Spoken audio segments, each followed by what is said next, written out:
The weather said clear skies, so with a last-minute decision, we packed up our rigs and headed south. After being on the highway for about an hour and a half, we turned heading west towards the Forestry Trunk Road, Highway 940. If you ever come out this way, you must drive through this scenic road in which we call the Gap. A fly rod is a must as the fishing is incredible.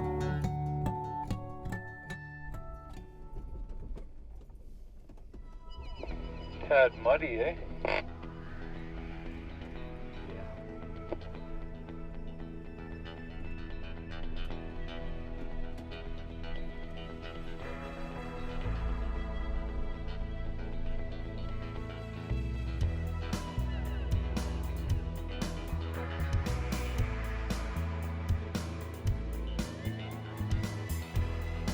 We arrived mid-afternoon in a beautiful clear meadow, and we parked our vehicles on the driest patch we could find next to the Old Man River.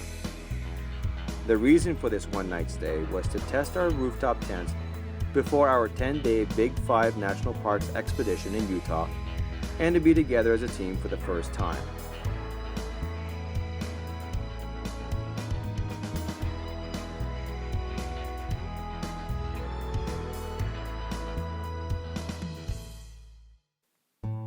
After setup, I started supper. Top sirloin steaks, mini potatoes, and grilled asparagus, while the guys tried starting a fire without kindling, which was quite comical to watch.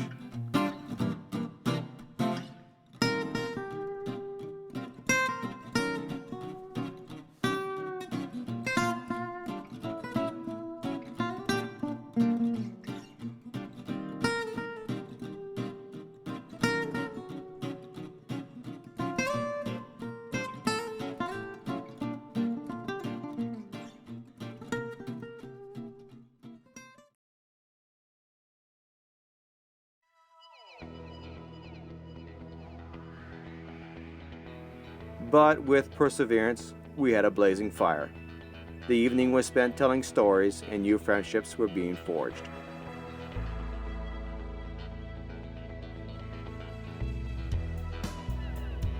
After an evening of stargazing, the guys had a cup of tea, and then it was lights out.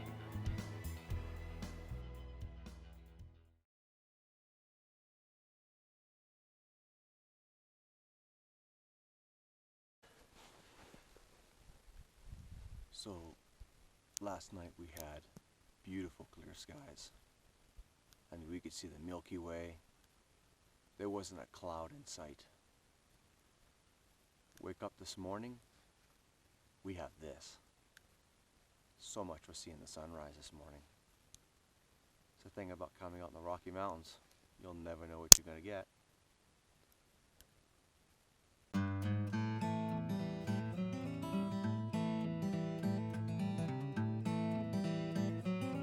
The snow was coming down hard. I had to get coffee on.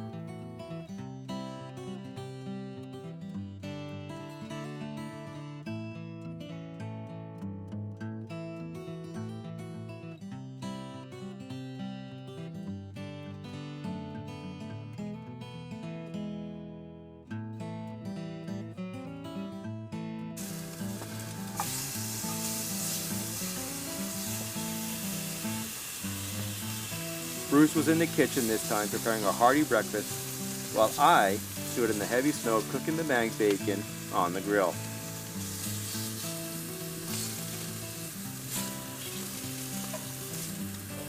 You're real thankful for that tinfoil.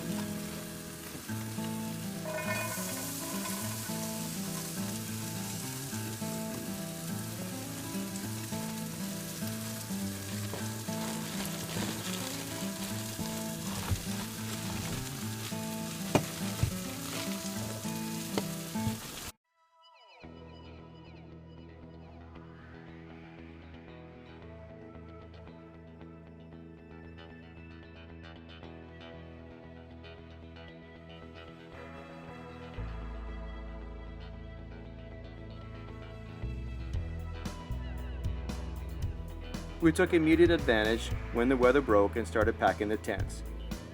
Things go a lot smoother when you have 2 extra pairs of hands to help you pack up a wet tent.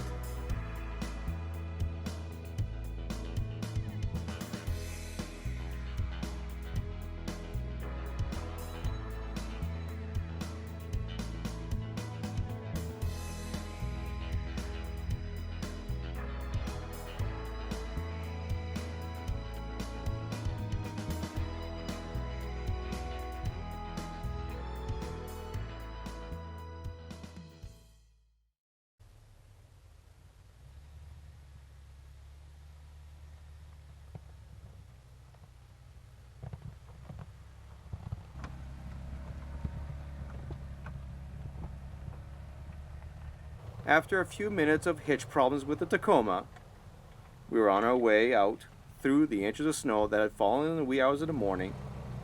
Mother Nature was truly putting us to the test.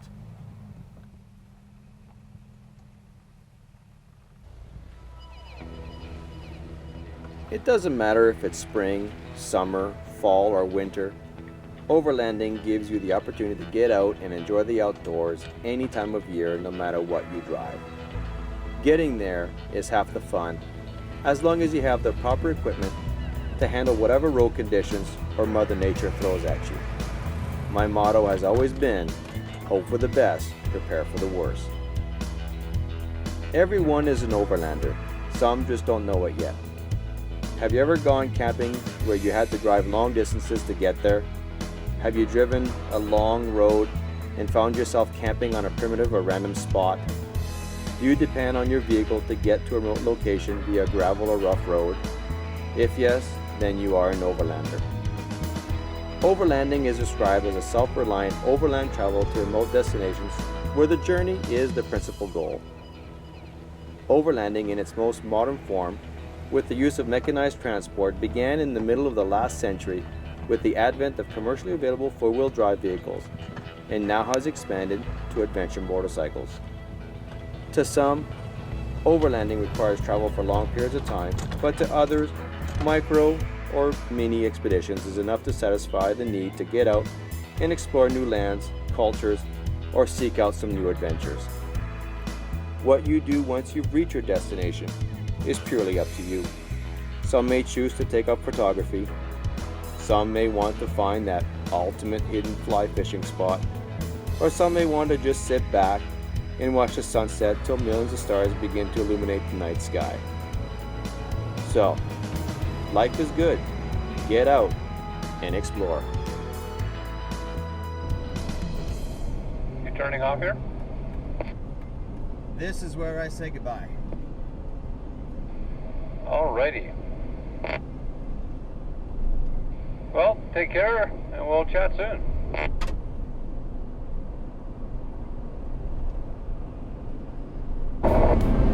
And Jeremy, thank you very much for all your help driving and all that good stuff. You're good people. Well, thanks for having me, and thanks for trusting me with your wheels there. Who else better than trust?